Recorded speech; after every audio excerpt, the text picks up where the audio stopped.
Welcome to the Great British Woodshop, and I've got a great project for you today. The inspiration came from Hewingdon Manor in Buckinghamshire. Take a look.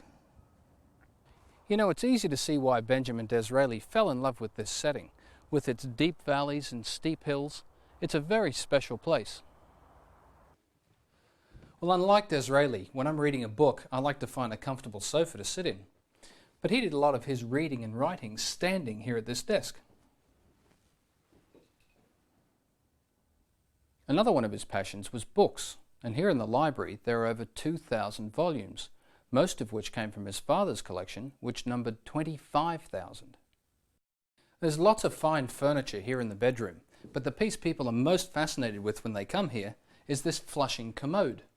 It has a couple of armrests and a little lever here that you pumped up and down, and that pumped water from a storage tank inside the box, which flushed away the waste down through this little trapdoor into a bucket underneath. It's all self-contained. Now that was a bit of a step up to the old chamber pot that they kept in a bedside cabinet. Well, we're going to build a bedside cabinet on today's show, but I think I'll put ours to a slightly different use. Well, I promised you something special on today's show, and here it is. I call this piece the Tapered Cabinet. It's made from solid cherry and cherry veneered MDF. And I'm not quite sure what I'm going to put inside this cabinet yet, but one thing's for sure, it isn't going to be a chamber pot. I think I'll put it beside the bed. There's plenty of space for storage here for books, and I can sit a lamp on top. There are two things that make this project special. One is the fact that the sides are tapered. The dimension at the bottom is wider than the dimension at the top, and it gives it an elegance that a square box just doesn't have. The other thing is this center panel. It came from a single board, and as I planed through it, I found a branch defect in there, and it's what makes this project a signature piece. But the first thing we can get started building is this carcass. And it's made from cherry veneered MDF. And this is an 8x4 sheet, and it's typically the size of sheet you buy down at the timber yard. MDF stands for medium density fiberboard, and that's a great choice for a cabinet because it's a man-made board and it won't tend to expand and contract like solid wood does. Now, if you don't have this much space around your saw table, you can always put a straight edge guide on it and use a circular saw. Well, I'm just about ready to make that cut. Now, you've heard me say plenty of times before, the only time I ever remove the guards on the tools is so you can see what I'm actually doing. They're an important safety feature, and you should otherwise always leave them on.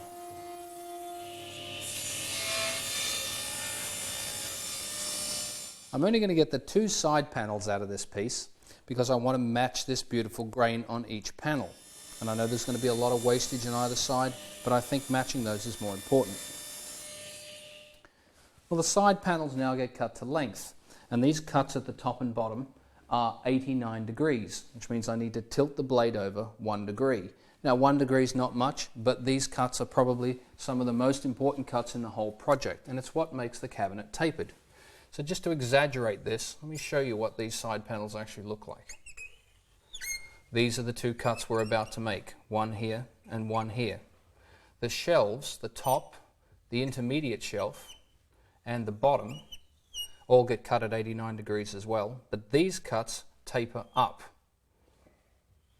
But these cuts here have to be parallel, and we'll do that next on the table saw. Well, this 1 degree is going to make all the difference.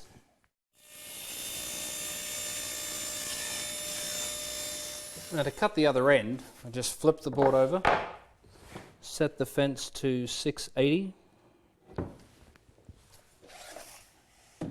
and away we go.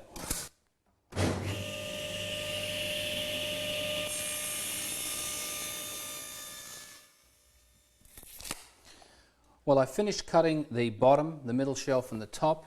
They all got cut at 89 degrees, just like the top of the side panels did. And I've clamped the whole lot together just to hold it while I slid this middle shelf into place. And that's just so I can mark where the bottom of the shelf is. And that'll be important when it comes time to join all this together with some biscuits.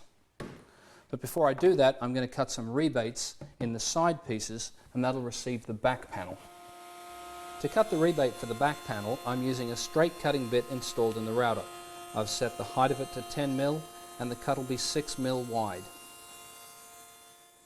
Each of the 5 pieces of the carcass get veneered in cherry, and it comes on a roll like this. Now you can't get it down at the DIY store, but you can easily get it at the timber yard. You can just break it off, and I like to leave a little bit hanging over the end because this stuff has some glue on the back and it's heat activated.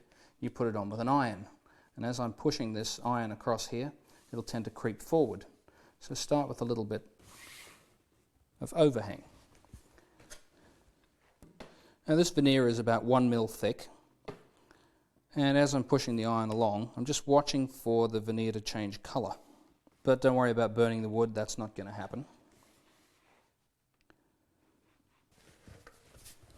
This piece is dry.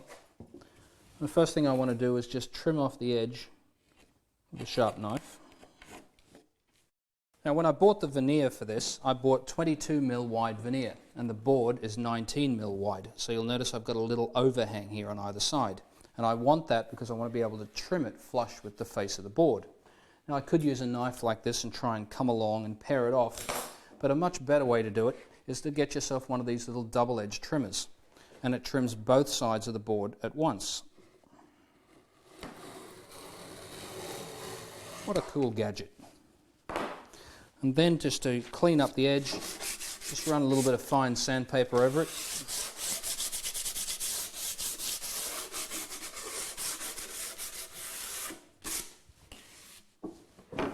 And you never know that wasn't a solid piece of cherry. The bottom, the middle shelf and the top all get attached to the side panels with number 10 biscuits.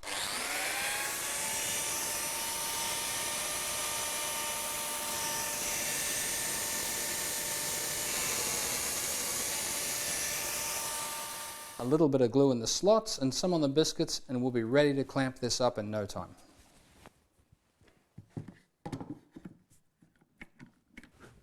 Well, the back of our carcass is going to come out of this 6 mil thick cherry veneered MDF, and it's got some pretty interesting grain patterns in the veneer.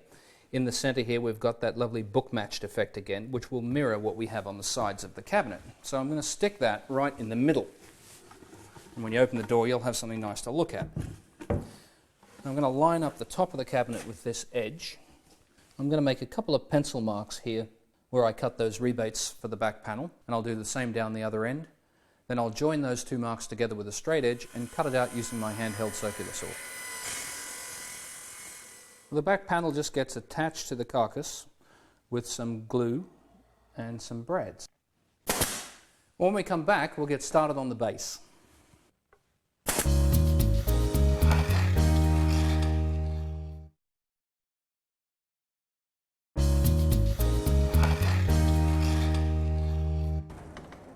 Well, welcome back to the Great British Woodshop. Today's project is a tapered cabinet. It's made from solid cherry and cherry veneered MDF. And before the break, we built this carcass. Next, I'm going to build the pieces for the base. And the 4 pieces that make up the outside get mitered at the corners at 45 degrees. Well, the base has a panel that sits in some rebates. 1 rebate right across the back piece, and the 2 side pieces get stopped rebates. I'm just going to mark out on the board the position where I want those stop rebates to be and transfer the line around to the front. I've installed a straight cutting bit in the router table, and I've set the height so it's 6 mil, and I've also left 20 mil of the cutter exposed past the fence. I've also lined up the fence with the edge of the cutter, and that'll give me an indicator of where to stop. Now I can just push the board through until that pencil mark lines up with the edge of the fence, and lift off the board and clean up the remaining material with a sharp chisel. Well, here are the 3 pieces for the base, the back with the rebate all the way along it, and these are the 2 side panels with our stopped rebate. And here's the front piece, no rebates in there, but I've added a couple of glue blocks to the front and also to the back, and that'll add some strength when we put the base together. And I'm getting ready to attach this filler strip. Now let me tell you what that's all about. If you have a look at the front of the cabinet here, you'll notice that all the pieces of the perimeter are 20 mil thick, and it sticks out past the front of the carcass by 35 mil. If I close the door, that gives us an equal gap all the way around the cabinet. But when you open the door, there'd be a hole back here, And that's what that filler strip's for. And that just slips in there, and that's also the reason that we used stopped rebates on these side panels. And this filler strip just gets attached with some glue and some screws. Now I'll put some glue on the miters and the glue blocks, and then I'll put a band clamp on it to hold it there, and then I'll check it for square. That's 5, 4, 7, and 5, 4, 6.5. That's good enough. Now I'll let that sit until it's dry, and then I'll put the panel in. Now, in the meantime, I'm going to start working on the top. And there's a couple of things I'm looking at. I've got a knot here, and I don't particularly want that in the top. I've also got a lot of sapwood on this side, and also over here on the other side. So I've got some usable material in the center. Plus down here, I've got conflicting grain. The grain on this side is running this way, and on this side, it's coming back the other way. And I'm a bit worried that if I start my board here, when it comes time to feed it through the planer, I'm going to have a nice cut this way, and as soon as it gets over here, it's going to start tearing it up. So the first cut I'm going to make will be here. I'll get the first part of the top out of this section, and then I'll get the narrower part I need out of this section here. I'm going to make 2 cuts on this board to remove most of the sapwood on either side, and also to reduce the width of the board down so it's narrow enough to go over the planer knives on the jointer. Well, you remember I said I was going to get both pieces for the top out of this board.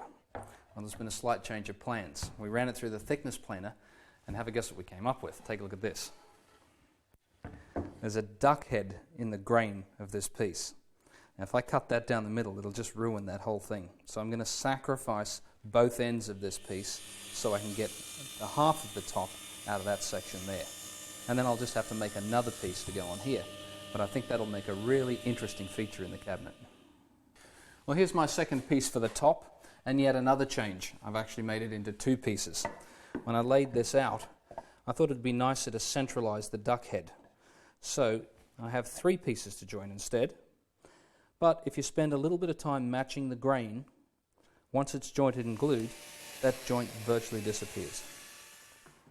Now the biscuits are really here for alignment purposes. They're not really going to provide too much in the way of strength. All the strength in this joint will come from the 2 surfaces of either board that are glued together. Now cherry is probably my favorite wood for color, for grain. It machines well. It's pretty easy on the tools. And it takes finish well. And I must admit, I'm not much one for varnishes and stains. I like to put on natural oil finishes and let the grain of the wood really show through, and there's no better wood than cherry to make that happen. I've cut this panel to size. This is for the base. It'll slot in there. And I've drilled 4 pilot holes through here, and this is where the screws will go that will attach this base to the carcass. A little glue on the rebate on the side of the board, and I won't need any clamps in here at all. It'll just sit in there and dry up. And when it's dry, I'll attach it to the carcass with some 30mm screws. Well, this piece of trim sits proud of the front of the cabinet by 38mm, and the moulding itself is only 10mm thick. So I need a little fill strip underneath here. Otherwise, when the door gets opened, there'd be a gap underneath, and that piece is made out of some solid cherry.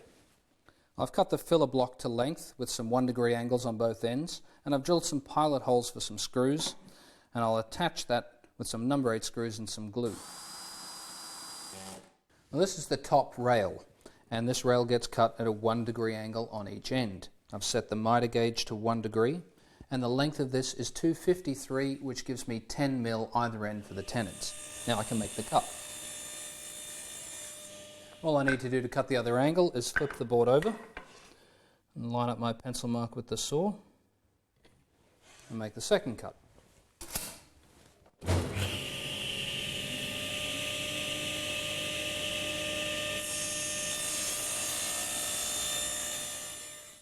To cut the tenons, I've installed a little stop block here. The distance between the face of this block and the edge of the blade is 10mm, and that'll be the length of the tenon. I've also set the blade 8mm above the table, and that'll be to remove all the material either side of the tenon. And with my miter gauge still set to 1 degree, I'm now ready to make the shoulder cuts for these tenons.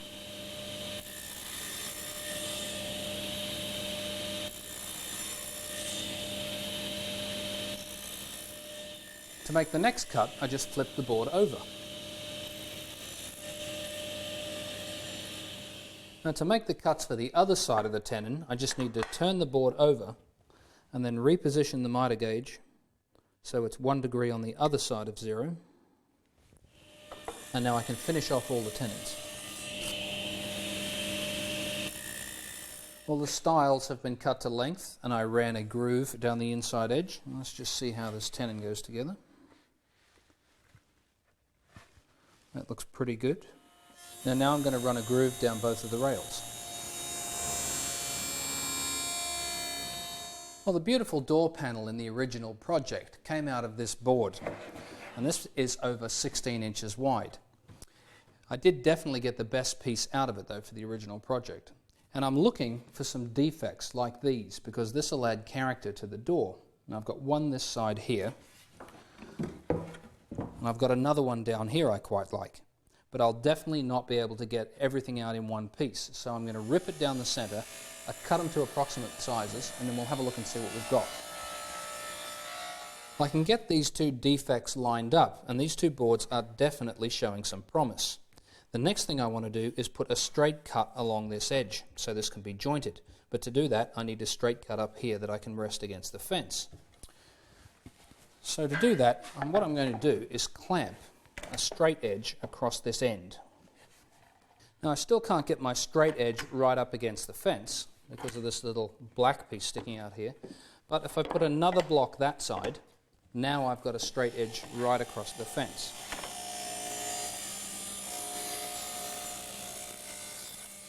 Well, the two boards have been through the jointer and the thickness planer, and I've cut some biscuit slots in here, and this is what I was looking for. This is how I lined this grain up. Around about there, and it kind of looks like the board swirls around into the grain both sides, and I think this is going to look pretty good. So now I'll just put some glue on here, put the biscuits in, and then we'll get started working on the top again.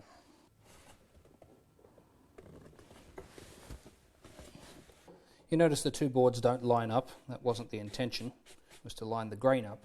So I'll trim this up later after it's dried. I've clamped the top in place, and I'm just holding it there while I mark some positions for the pilot holes.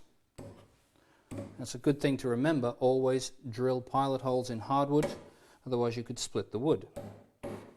I'll just take these out, and then I'll elongate these holes to make sure that this top can expand and contract across its grain.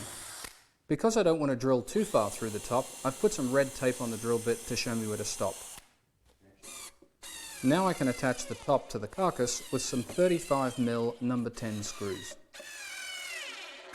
I've also put a 1 degree tapered cut down both sides of the panel. The next thing I want to do is add a bevel to the inside edge of all 4 sides, and that's because this board is 15mm thick and the groove in our rails and stiles is only 8mm wide. Well, here are all the components for the door, and the only part that gets glue on the door is the tenons at the end of the rails and a little bit in the stiles. I'll just hold this temporarily with a clamp while I put some glue on this end. And I'm not putting any glue on this panel here at all because I want that to be free to expand and contract with changes in moisture.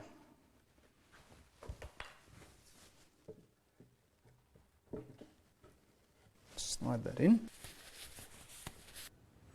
Well, I soldiered on last night for a little bit and I've hung the door, and I did that by recessing into the carcass and the door frame, and I installed these 50mm brass hinges. And down here on this side I drilled a hole and put in this little ball catch, which is just a spring with a ball bearing in it, and that'll keep the door closed. Now the next thing I'm going to do is start attaching this flat stock. I mitered the corner of the left-hand side at 45 degrees, and I also mitered the front piece. But on the front piece I tipped the saw blade over to 1 degree as well to take care of that miter. Now I'm just going to mark this to length.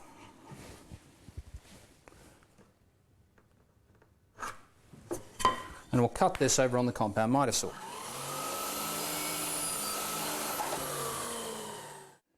The flat moulding gets attached with some glue and some 20mm brads, and I'm not too worried about the brads because that'll be covered by the next piece of trim. To get this next piece of trim, I've installed an OG bit in the router table, and I've also installed a feather board to keep the stock firmly down against the top of the table. Well, I've mited the corners on my OG trim to 45 degrees, and I'm using a fast drying wood moulding glue here. And this moulding just gets attached with some clamps, no brads on this one. To get the quarter round for the door, I've installed a rounding over bit in the router table, and again the featherboard is there to keep the stock firmly against the table and prevent it moving up and spoiling the moulding. Well, before I attach this quarter round, I think I'll put the knob on. I'm just going to drill a hole for it here, which I've marked.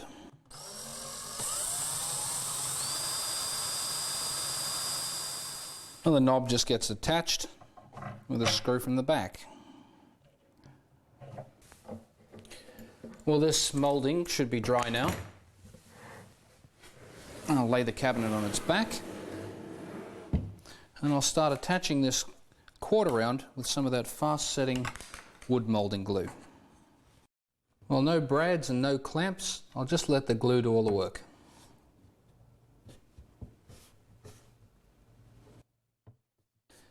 Well, I'm putting on a Danish oil, which is my favourite finish for cherry, and we went to a lot of trouble to get this duck head pattern into our wood at the top here. And look how that's coming out. That's a beautiful thing. Well, after the oil sits on the surface for about 10 minutes, I wipe it off with a rag. Now this piece will get about 5 coats in total, and the more coats I put on, the darker and the nicer this piece is going to look. In between each coat, I'll give it a sanding, and when it's all finished, I'll show you how it turned out. Well, I wasn't sure I'd be able to build another cabinet that pleased me as much as this one did, especially with this beautiful door. But I gotta say, with woodworking, every piece you build is a unique one of a kind, and this door turned out pretty good. And I've even got my duck head on the top. I hope you enjoyed this project, and you'll come and see me again soon. I'm David Free, this is the Great British Woodshop.